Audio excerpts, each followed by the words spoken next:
Good, everybody? I wanted to introduce you all to a comic series that I've been working on, inspired by all my favorite things. It's called Knight of the Horizon. It follows two characters, both named York and Kyra. Essentially, the main character fights for the sun, and his partner is essentially the source of his power. So something like a Soul Eater. Initially, though, when I came up with the character, though, I looked at some comics that I had. Specifically, I looked at Moon Knight, and I was reading Spawn at the time, and I really love, both of those characters. So that's how the main character came about. Also, at the time, I was watching JoJo. As you guys can see on the screen, this is kind of how they initially started to look when I first came up with them, and then they later evolved into what we kind of see now. The first 3 chapters are out. First 2 chapters were supposed to be like longer chapters, but as I'm learning and growing as an artist, as a storyteller, I'm learning to kind of just take my time with everything and not be so fast. I've changed chapter 1 80 times after release. No lie, no joke. I even changed the cover. It's been difficult, kind of making this series up. Initially, when I wanted to start doing this, I didn't really have an interest in making comics at all until I saw a video by a guy named Jay Odin. His series Hammer, which I actually own, actually bring his ideas into fruition, really made me think, I can really do this. Like I said, it was hard, it was tough. I actually redrew chapter 1 at least like 3 times before I got something that I liked. Initially, I had drew 10 pages and realized I didn't like them,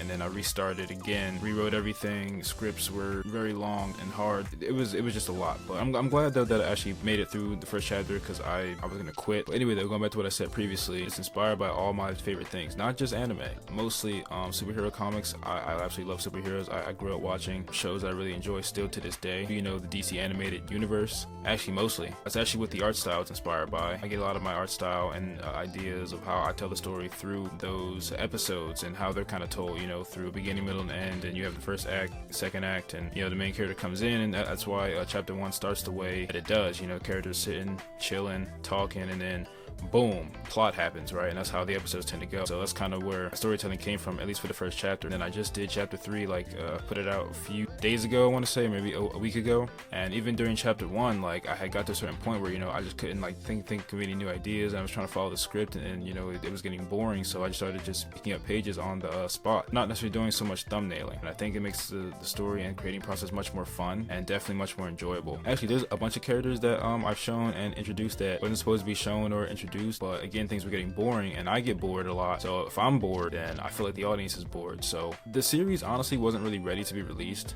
I'm just very impatient, and when I'm ready to go, it's time to go. When it comes to the main characters, even, they're all like my initial ideas and thoughts, and they're still changing and growing even as I'm doing the series. So I draw them much differently now than I did when I first put out the story. Like I said, I redrew the first chapter like a bunch of times, and even after release, I completely overhauled it. So the final version that you guys are seeing now, that's the main thing that I just did not too long ago. Because sometimes I'll go back and I'll read it again, or I'll go over it for inspiration or to recall something for the next chapter. And I think to myself, when I see, I'm like, oh, this kind of doesn't make any sense here, or this can use a little bit more context or extra panels here. And I even added pages, added more detail to certain pages or certain panels, just kind of make things flow a little bit better and look more visually appealing. I have no way of gauging how people view or interact with the story. It's not on any major platforms, which it should be, but I didn't really think about doing that. Initially, when I wanted to put the story out in general, I wanted it to be easily accessible to all.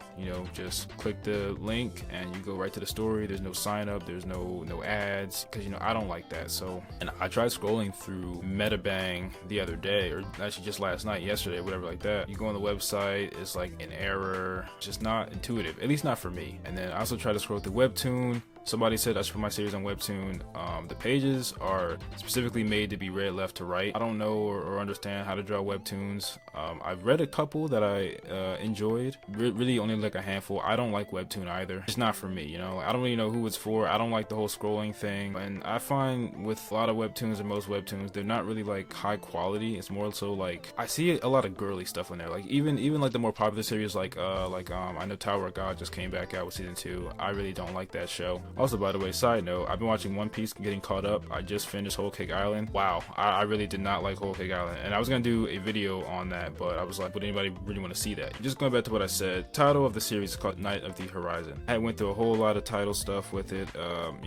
Initially it was supposed to be called Dawnblade, because I'm also very inspired by Destiny. I don't like Destiny anymore. Destiny 2 sucks, but Destiny is one of my favorite games. Dawnblade was my initial thought for what I wanted to name the character, and that's what I was calling him, because I was putting him out there before I put out, you know, the first chapter and everything like that, you know. So his name initially was Dawnblade.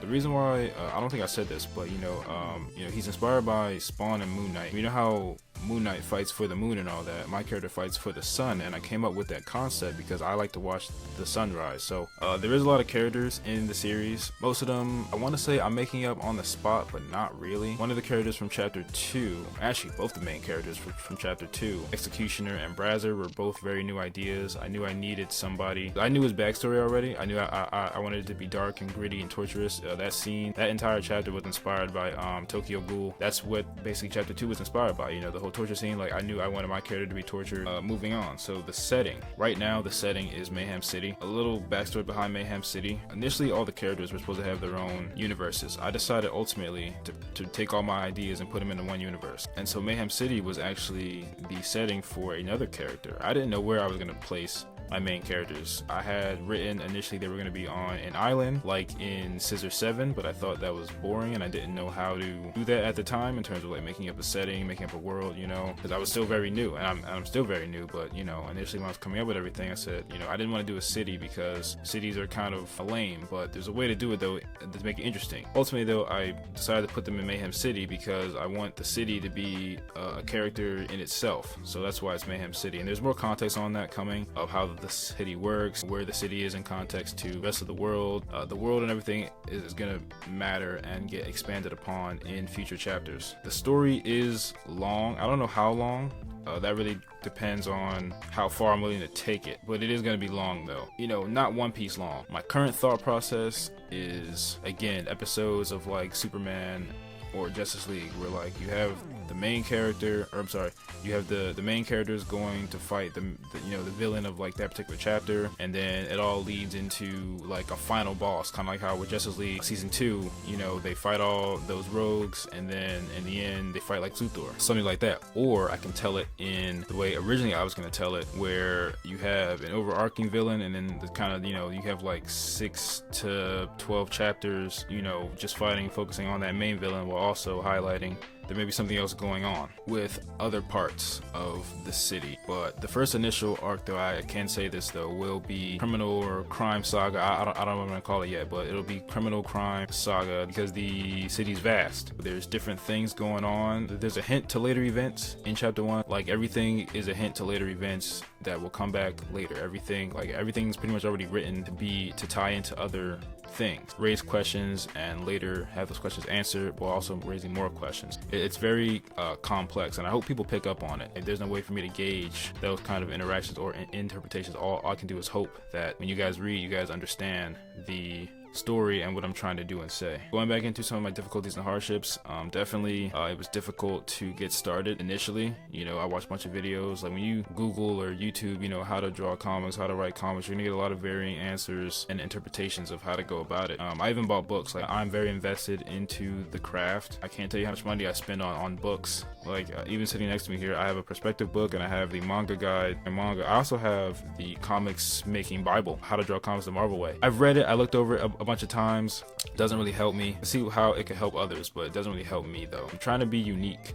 Initially, what held me back as well is that I felt like all my ideas were just so good that other people stole them. You know, there was a guy that I seen, especially even with my main character, trying to get him to stand out, you know, giving him, you know, standout colors, a standout story. Even guys, like, there's like this big event coming about the world that I thought was so unique that I never seen before. What do you know? Somebody already did it, and I'm like, how is that even possible? And I thought, wow, even my most genius idea that I think I've came up with, somebody has already done that as well. But you know what though, I said, all right, screw it. Like, I'm gonna just go ahead and just do it anyway. Try to be different and unique as possible about it. I'll tell you right now, all my characters have difficult backstories. Some are funny, but difficult backstories, like, you know, real heartfelt backstories that I hope and plan to tell when the time comes. Whenever folk compliment me on my art, they always say that they like the animation, and I'm like, you know, it leaves me confused and a little bit distraught, because I'm like, I don't animate anything. But I think what they mean is though, there's consistency with the characters, and that's because I've drawn them that way. Lastly, I just want to talk about, because I got a question this morning when I woke woke up. You know, they said that they've read the series, they liked it, you know, and they said that they want to do their own and asked me for some tips. And I'm like,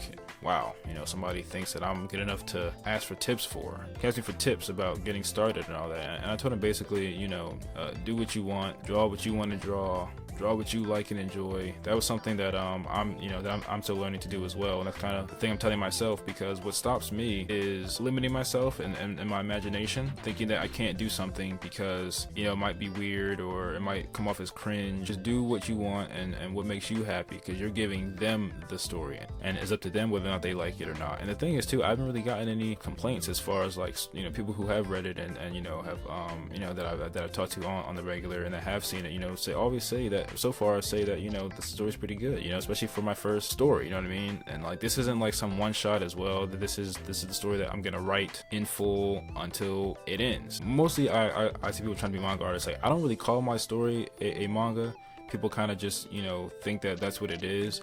But it's more so inspired by, you know, again, just all my favorite stuff. It's an amalgamation of everything that I like. You know, I like comics, I like manga, I like comics and American superheroes more than I like anime and manga, but, you know, they're hard to get into. I really like Todd McFarlane, though. He's a big inspiration for me and my character, obviously, and just the way I tell the story and the panels, especially when you see the difference between chapter 1 and chapter 2. You can see all the Todd influences. Oh, also as well, I told the guy to get inspired by your favorite creators. If you guys really read and dive deep into chapter 1, chapter 2, chapter 3, you'll see all the major inspirations and influences. One in particular being My Hero Academia. I straight up, not gonna lie to you guys, I straight up take direct panels. I really like that scene with All Might, and I decided to put it in, and I'm not ashamed of it, you know what I mean? Like, I really love how Horikoshi does his work, and it's amazing. And again, my story is inspired by all my favorite things, all my favorite heroes and anime characters and stuff like that, and I don't think there's anything wrong with that. You know, if you're looking to get started, then just start and just learn on the way. You know, even your favorite creators don't have it all figured out yet, and they're kind of learning on the job. Just go for it. I'm trying to be the best that I can be, and I feel like the best way for me to be the best I can be is by taking inspiration from people who are doing it better than me, learning from them, taking what they've done and applying it and going from there. And with that being said, if you guys want to read the story, again, it is linked in the description down below, the first 3 chapters. Hopefully you guys enjoy the series, and make sure you guys subscribe. Peace out.